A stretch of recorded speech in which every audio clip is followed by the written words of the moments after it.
अखनूर में veteran day का मनाया जाना इस बात को साबित करता है कि हमारे दिल में जो स्थान दिल्ली का है वही स्थान अखनूर का है, वही स्थान यह कश्मीर का है।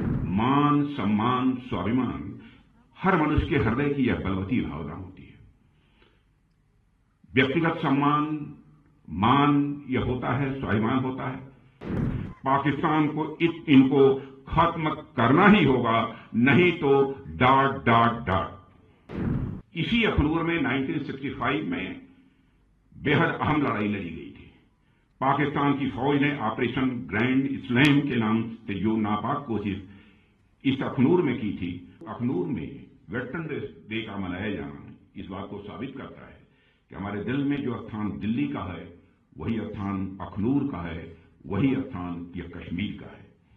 हिमालय की तलहटी में स्थित यह क्षेत्र अपने आप में बहुत ही सुंदर जगह तो है ही, इसके साथ साथ इस स्थान का एक ऐतिहासिक महत्व भी है। कहा जाता है कि यहाँ की गुफाओं में पांडव अपने वनवास के दौरान रुके थे। जिस म्यूजियम का आज मैंने लोकार्पण किया है उस म्यूजियम में इसे दर्शाया गया है। भगवान परशुराम का भी इस धरती से नाता रहा है। लेकिन साथियों, पर्यावरण की सुंदरता को समेटे हुए यह स्थान क्लाइमेट की दृष्टि से भी कहीं ज्यादा दुर्गम भी है।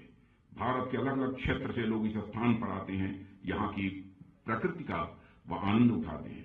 लेकिन एक बात यह ध्यान देने वाली है कि जो भी व्यक्ति इस स्थान पर आता है वह इसका अनुभव कर पाता है कि यहाँ पर रहना कहीं ज्यादा चुनौती भरा काम है।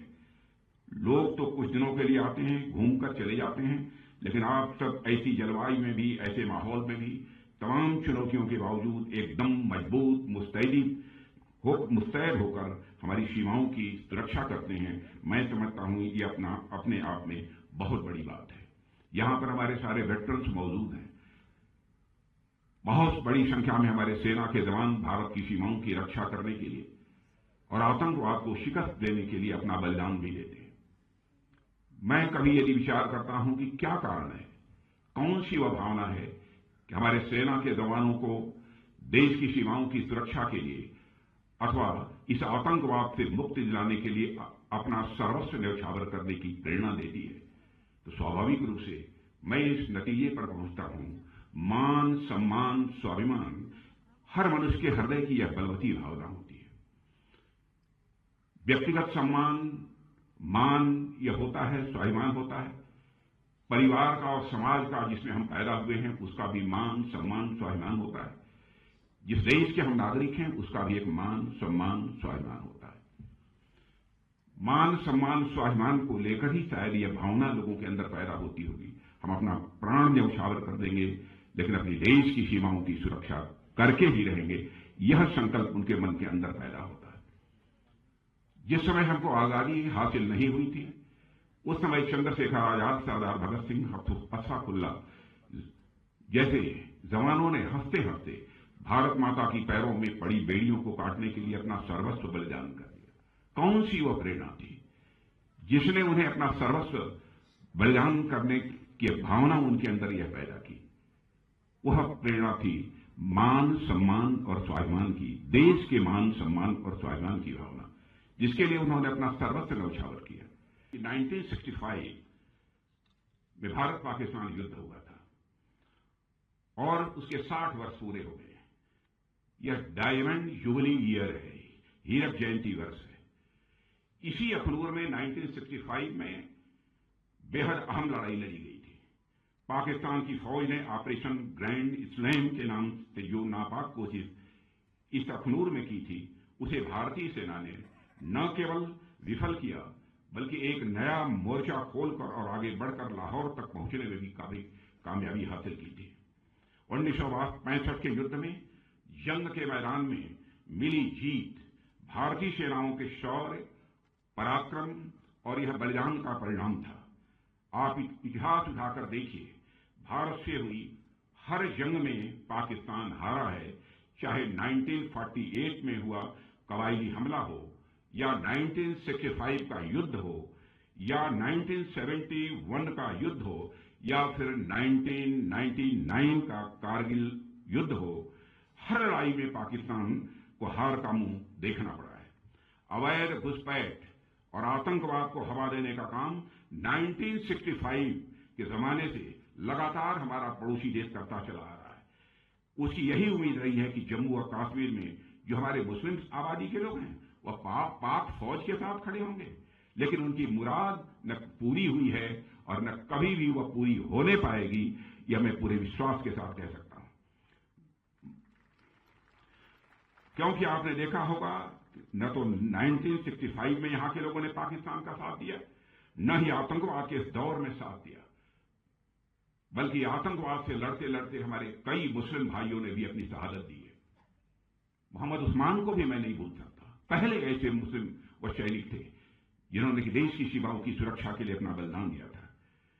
पाकिस्तान अपनी तरफ से पूरी ताकत झोंकता है कैसे भारत को डिस्टेबलाइज किया जाए। इसके बावजूद पाकिस्तान ने आज तक आतंकवाद का दामन नहीं छोड़ा है। आज भी 80% से अधिक आतंकवादी पाकिस्तान से ही भारत में आते हैं। सीमा पार से जारी आतंकवाद 1965 में ही समाप्त हो गया होता यदि तत्कालीन सरकार ने जंग के मैदान में मिली कई स्ट्रेटेजिक एडवांटेज को बातचीत की मेज पर स्ट्रेटेजिक एडवांटेज में न बदल दिया होता। स्ट्रेटेजिक एडवांटेज हमको मिली थी, लेकिन बातचीत की मेज पर स्ट्रेटेजिक एडवांटेज में हम नहीं बदल पाए। यह आरोप नहीं है, जो हुआ उसके पीछे उस समय उनकी कुछ सोच रही होगी, उसकी चर्चा मैं यहां पर नहीं करना चाहता। साथियों, 1965 के युद्ध में भारतीय सेनाओं ने हाजी पीर पर तिरंगा लहराने में सफलता हासिल की, मगर उसे बातचीत की मेज पर छोड़ दिया गया। यदि न हुआ होता तो शायद आतंकवादियों की घुसपैठ के रास्ते उसी समय बंद हो गए होते, मैं ऐसा मानता हूं। इसकी शुरुआत हमने जम्मू और कश्मीर से धारा 377 समाप्त करके की है। आज यहां हालात काफी हद तक बदले हैं, इस सच्चाई को सभी को स्वीकार करना पड़ेगा। जम्मू कश्मीर बिना पीओके के अधूरा है, भारत के माथे का मुकुट मणि है।